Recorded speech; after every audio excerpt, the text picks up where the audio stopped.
and now um,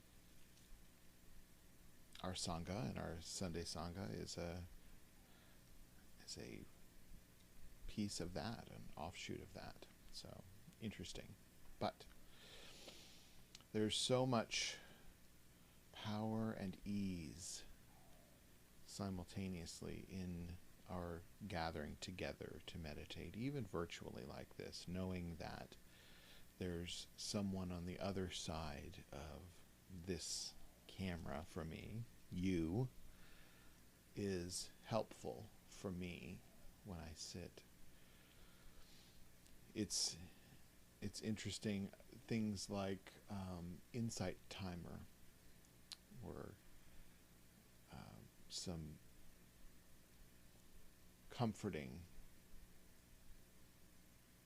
experiences for me when I was gravely depressed and needing to meditate at 2 o'clock or 3 o'clock in the morning or whenever, that when I could log on to that app, I could see that there were other people meditating all over the globe. So even if you don't have this connection like this virtually, you can know that someone somewhere is practicing in the same way. And just by our sheer doingness and beingness, we are supporting each other in that endeavor. So it's like having a hand to hold, or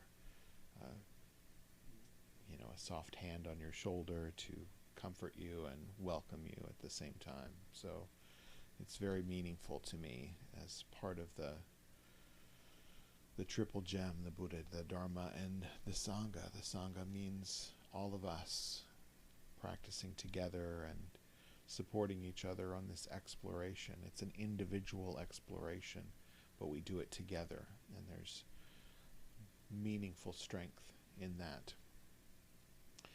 So I believe this is the second week, maybe it's the third, I can't remember, of these specifically guided meditations throughout the week, where we've been meditating together, with the exception of a few days that we either couldn't get on, or I had, when I was recovering from surgery, I didn't get on for a few days. But since this pandemic started and we had lockdown, we started this meditation to connect together and support each other in small but meaningful ways. So just these last few weeks, we've specifically done some progressive guided meditations throughout the week, starting with just a natural awareness meditation on Mondays, breath awareness and mantra on Tuesday and Wednesday. Thursday, we did some loving kindness, and specifically to cultivate that loving kindness and compassion for and within ourselves.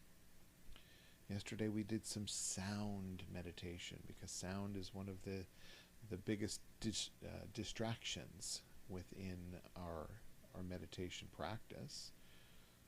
First is thought, and second is sound. That sound that happens that you think, oh my goodness, I'm trying to meditate, just stop. So if we can use sound like that as the focus of our continued spontaneous moment by moment awareness, then it becomes useful rather than an adjutant. So today, I call this panoramic sensory meditation, but it's not about just letting everything in and letting the sort of the chaos bombard you as it normally does, but instead choosing what is most prevalent in your experience as your focus and concentration. So remember, there's really 3 parts to our meditation process. First is to arrive and settle, so you've come to this seat and dedicated that you're going to commit for a few minutes to explore the idea and the sensation of awakened awareness in this moment. Second is to focus and concentrate on something that is here and now. And we can mix that up and put in things like mantra or prayer or intention, or specifically focusing on, say, loving kindness and compassion, to foster that, to cultivate that within our own selves, so that we have that bumper crop to share with everyone. Once we kind of grow it within ourselves, there's plenty for everyone. So, rather than it being draining. So, as we, I should say, focus and concentrate, the third piece is to relax and release into the flow of the isness of what is happening. So, arrive and settle, come here and now, focus and concentrate in this moment, for this moment, with the intention to be the relief of your own suffering. And then relax and release into the flow of that, so everything that arises is natural and welcome. So even if something that we don't like particularly arises, we can acknowledge it rather than trying to distract ourselves from it and go into a hole of distraction. We can just let it be and let it kind of float on its own. It's there anyway. But when you try to ignore it, it sort of dumps on you. So we want to acknowledge it, release it, not get caught up in it or its thrall. So as we climb upon our seats and assume our posture and the intention that we're going to explore within these minutes, I want you to check in with your physical body and check for discomfort. Discomfort, comfort, just focus on your body. Do a little body scan if you need. Point out for yourself, not in a judgmental way or a dire situation focus, but to just check in. I can feel particularly some soreness and tightness in my eyes and face because I'm having a little sinus thing which is causing a little headache, and I'm feeling tightness and some discomfort in the back of my neck, which is coming down into my shoulders a bit. I have a little pinch in my lower back.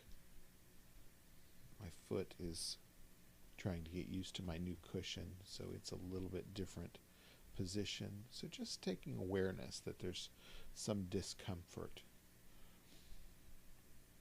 Adjust where you can. Maybe that helps, maybe that doesn't. But place some compassion that you're human, experiencing a human day, a day in the life. Just compassionate, not trying to control it or make everything about happiness, but understand that we're just having an experience.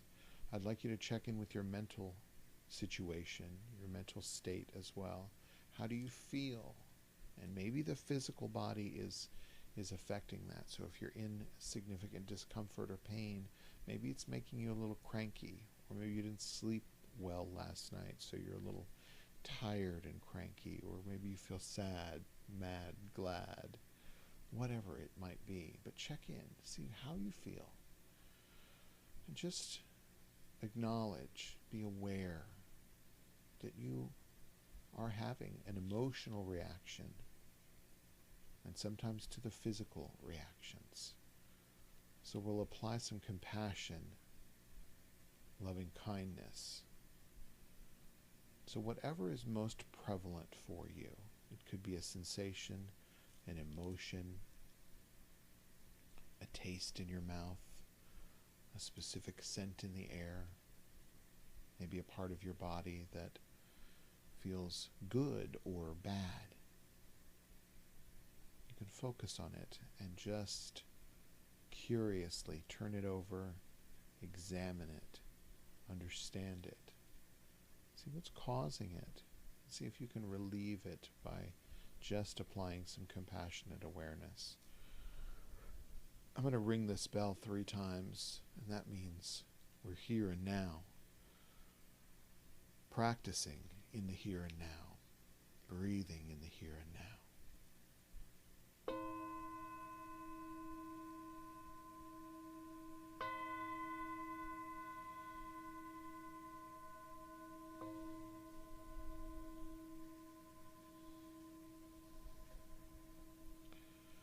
Allow your eyes to gently close and your spine to straighten. Take a few deep, full, meaningful breaths, arriving into this moment, settling into your experience and however that shows up.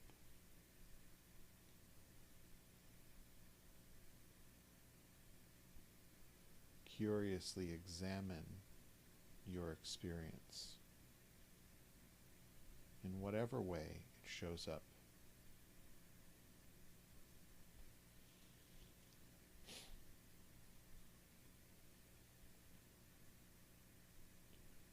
Understanding that each reaction is simply a human reaction. Each pain, each thought, each emotion is a reaction.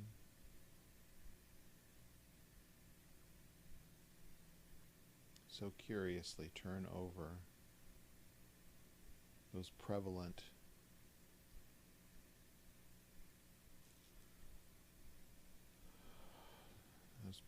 thoughts, those prevalent emotions, those sensations. Turn them over with curiosity, openness, loving kindness, compassion, and awareness. Just sit and breathe and be fully present where your presence counts, where your attention and intention count.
to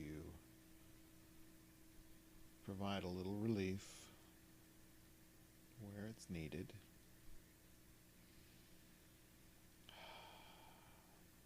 Awareness really does sanctify so much, not everything. It's like cleansing it in the sunlight. Sunlight is the best disinfectant. So awareness is much like sunlight, and it helps us to just alleviate the suffering from understanding and being compassionate from that understanding. So I hope that was helpful. I'll be back tomorrow. Tomorrow's Sunday, so it's our morning service. We'll start at 9:30 in the morning, and in about an hour from there, 10:30. And we'll practice. We'll sit for a little while. We'll have a Dharma talk. We'll do some prayers and invocations with clear intention of alleviating our own suffering. So